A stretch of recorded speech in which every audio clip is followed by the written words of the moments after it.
आज हम आप लोगों को संघ प्रोटोजोआ के पैरामीशियम की पूरी जानकारी बताएंगे। तो पूरी जानकारी के लिए मेरा पूरा वीडियो लास्ट तक देखिए। चलिए शुरू करते हैं। सबसे पहले पैरामीशियम का क्लासिफिकेशन समझ लेते हैं, अर्थात वर्गीकरण को जान लेते हैं। जगत, प्रोटिस्टा, संघ, प्रोटोजोआ, उपसंघ, सीलियोफोरा, वर्ग, सीलिएटा, उपवर्ग, होलोट्राइका, गण, जिम्नोस्टोमेटिडा, वंश, पैरामीशियम और जाति कार्डेटम। पैरामीशियम तालाबों, पोखरों, झीलों, नदियों के जल में मुक्त जीवी रूप में पाया जाता है या स्वतंत्र जीवी। मुक्त जीवी का क्या मतलब होता है? फ्री लिविंग, स्वतंत्र रूप से पाया जाता है। यानी जो पैरामीशियम है ये अलवणीय जल में पाया जाता है, जैसे तालाब है, पोखर है, नदियां हैं, झील हैं, खाइयां जो होती हैं इनमें मिलता है, इनमें पाया जाता है। अगर इसकी आकृति या संरचना की बात की जाए तो पैरामीशियम का आकार मनुष्य के चप्पल या तलवे जैसा होता है। जैसे मनुष्य का चप्पल होता है, जो स्लीपर होता है, बिल्कुल वैसे ही तलवे या चप्पल जैसा होता है। इसीलिए इसे स्लीपर जंतु भी कहा जाता है, स्लीपर एनिमलक्यूल भी कहा जाता है।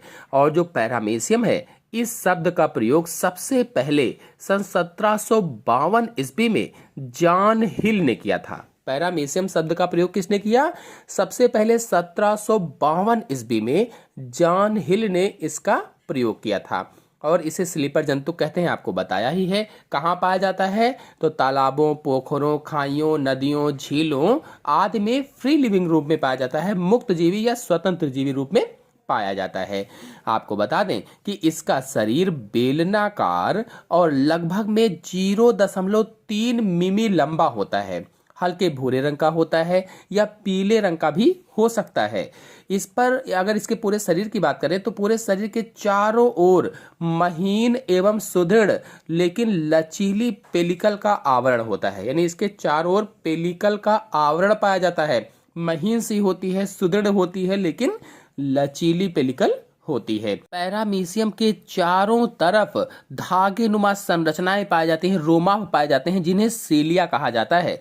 और इन्हीं के द्वारा पैरामीशियम जल में तेजी से तैरता है। या कह लीजिए कि ये जो सीलिया होते हैं, इन्हीं सीलिया के द्वारा पैरामीशियम चलता है। गमनांग होते हैं, इनके चलने के अंग होते हैं।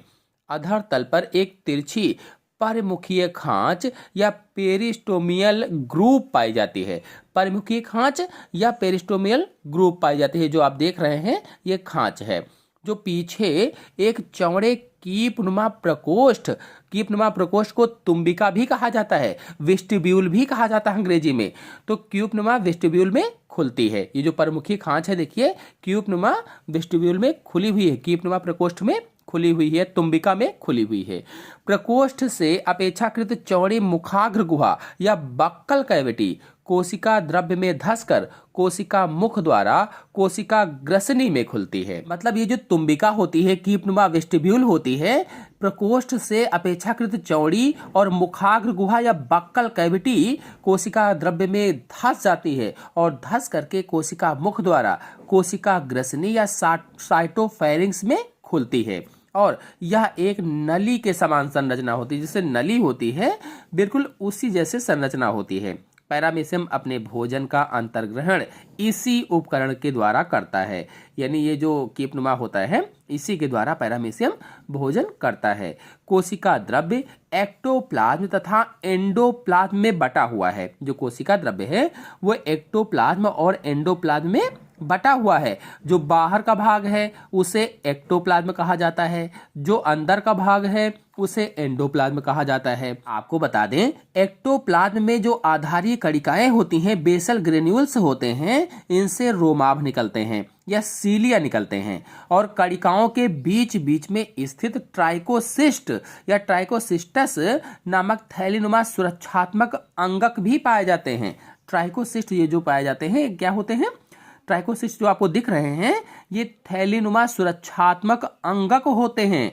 महीन तंतुओं का एक जालनुमा अधारोमाभि या इंफ्रासिलरी या कह लीजिए कि न्यूरोमोटर तंत्र, इसको आप कह सकते हैं, न्यूरोमोटर सिस्टम कह सकते हैं, होता है जो रोमाभों की क्रिया का नियंत्रण करता है। एंडोप्लाज्म में अनेक रिक्तिकाएं भी पाई जाती हैं।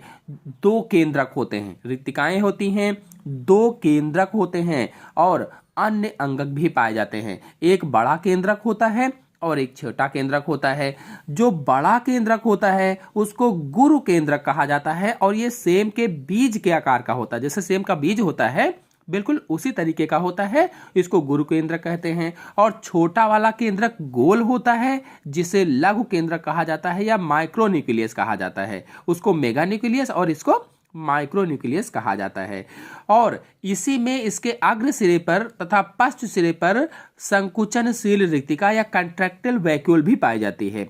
अग्र सिरे पर और पश्च सिरे पर दोनों सिरों पर संकुचनशील रिक्तिकाएं भी पाई जाती हैं। अगर पैरामीशियम में पोषण की बात की जाए तो पोषण बिल्कुल अमीबा की तरह से होता है, यानी पैरामीशियम मुक्त जीवी है, स्वतंत्र जीवी है और इसमें जंतु समभोजी होता है। कैसा? होलोजोइक न्यूट्रिशन से होता है। भोजन का अंतर्ग्रहण उपकरण के द्वारा होता है, जिस उपकरण के द्वारा मैंने आपको बताया है किसके द्वारा होता है। यह जीवाणुओं, सूक्ष्म कार्बनिक भोजन कणों आदि का अंतर्ग्रहण कर लेता है। बहुत सारे जीवाणु जो हैं, सूक्ष्म कार्बनिक जो कण होते हैं, उनका अंतर्ग्रहण करके खाद्य रिक्तिकाओं में उन्हें पचा लेता है, भोजन के रूप में उन्हें खा लेता है। और पाचन के बाद प्रत्येक खाद्य रिक्तिका का कोशिका गुद या साइटोफेग नामक एक निर्दिष्ट स्थान पर ही निष्कासन होता है। अगर पैरामीशियम में जनन की बात की जाए, जीवन चक्र की बात की जाए, यानी लाइफ साइकिल ऑफ पैरामीशियम को देखा जाए तो इसमें अलैंगिक और लैंगिक दोनों प्रकार का जनन पाया जाता है। अगर अलैंगिक जनन की बात करें, एसेक्सुअल रिप्रोडक्शन की बात करें, तो पैरामीशियम अनुप्रस्थ द्विखंडन या बाइनरी फिशन द्वारा अलैंगिक जनन करता है। अनुप्रस्थ जैसा कि आप लोग चित्र में देख भी रहे हैं। इसके अलावा इसमें अनेक प्रकार से केंद्र के पुनर्गठन जैसे संयुग्मन है यानी कॉन्जुगेशन है, अंतः मिश्रण यानी इंडोमिक्सिस है, स्वक युग्मन यानी ऑटोगैमी है आदि भी होते हैं। यानी इनके द्वारा भी इनमें जनन पाया जाता है।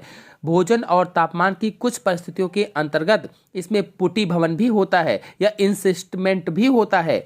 अनुकूल अवस्थाओं में पैरामीशियम सामान्यतः अनुप्रस्थ या क्षैतिज द्विखंडन द्वारा जनन करता है, लेकिन उपयुक्त वातावरण में जनन कैसे होता है? द्विखंडन या द्विविखंडन या बाइनरी फिशन के द्वारा ही जनन होता है, जैसा कि आप लोग चित्र में देख भी रहे हैं। तो द्विविखंडन के अंतर्गत क्या होता है? यह क्रिया जंतु के अनुप्रस्थ रूप में बंटने से होता है, अनुप्रस्थ रूप में कट जाता है कह लीजिए एक तरह से। इस क्रिया के लिए सबसे पहला पैरामीशियम जो होता है, पैरामीशियम का जो लघु केंद्रक होता है, सूत्री विभाजन या माइटोसिस डिवीजन द्वारा 2 अनुजात केंद्रक या डॉटर न्यूक्लियाई में विभाजित हो जाता है और जो जंतु के विपरीत सिरों पर धीरे धीरे करके खिसक जाते हैं, जैसा कि आप लोग को चित्र में दिख भी रहा है। और जो गुरु केंद्रक है बिना सूत्री विभाजन के सीधे ही असूत्री विभाजन या एमाइटोसिस द्वारा लंबा हो जाता है और लंबा होकर के 2 भागों में बंट जा रहा है। इसी समय पैरामीशियम के शरीर के बीच में एक अनुप्रस्थ खाई या संकुचन कह लीजिए कंस्ट्रिक्शंस दिखाई देता है और बाद में शरीर अनुप्रस्थ दशा में संकुचित हो जाता है और संकुचित होकर के 2 भागों में बढ़ जाता है। अब प्रत्येक में एक गुरु तथा एक लघु केंद्रक होता है। जिन अंगों की आवश्यकता होती है वह उन अनुजात पैरामीशियम में बन जाते हैं, यानी जिन जिन अंगों की जरूरत होती है वह अंगक उसमें बन जाते हैं। दोनों अनुजात पैरामीशियम भोजन पाकर धीरे धीरे करके बड़े हो जाते हैं। द्विविखंडन की संपूर्ण क्रिया में लगभग 2 घंटे का समय लगता है, यानी द्विविखंडन या बाइनरी फिशन में लगभग में 2 घंटे का समय लगता है। अब अगर लैंगिक जनन की बात की जाए, सेक्सुअल रिप्रोडक्शन की बात की जाए, तो यह मुख्य रूप से 4 प्रकार से होता है। पहला है संयुग्मन, दूसरा अंतः मिश्रण, तीसरा है स्वक युग्मन या स्वमिश्रण और चौथा है कोशिका युग्मन। अगर संयुग्मन या कॉन्जुगेशन की बात करें तो इसमें क्या होता है? समान जाति के 2 जंतुओं के लघु केंद्र की पदार्थ के आंशिक विनिमय के लिए यह अस्थायी संलयन ही संयुग्मन कहलाता है। और आपको बता दें इसमें क्या क्या होता है।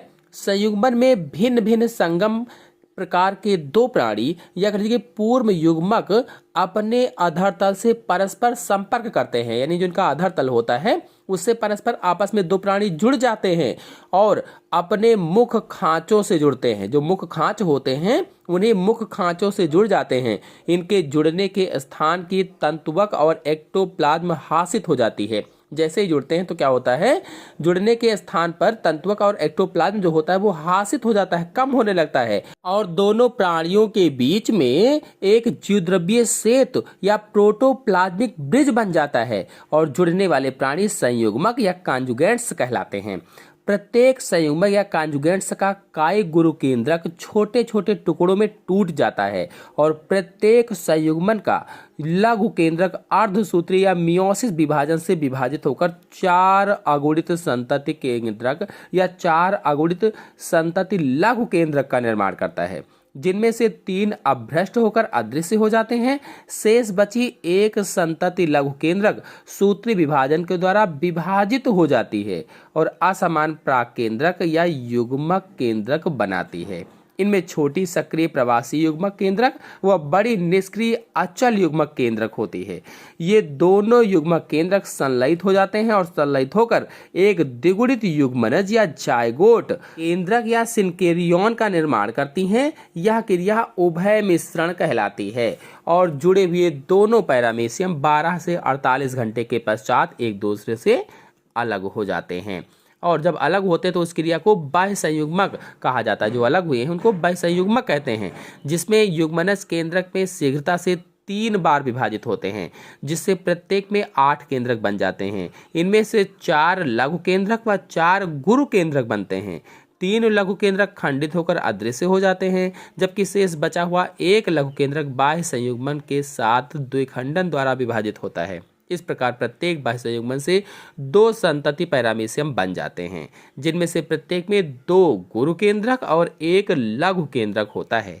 संतति पैरामीशियम के विभाजन के साथ ही लघु केंद्रक फिर विभाजित हो जाता है। अंत में प्रत्येक संयुग्मन से 4 संतति प्राणी, जिनमें से 1 गुरु केंद्रक एक लघु केंद्रक पाया जाता है, का निर्माण हो जाता है।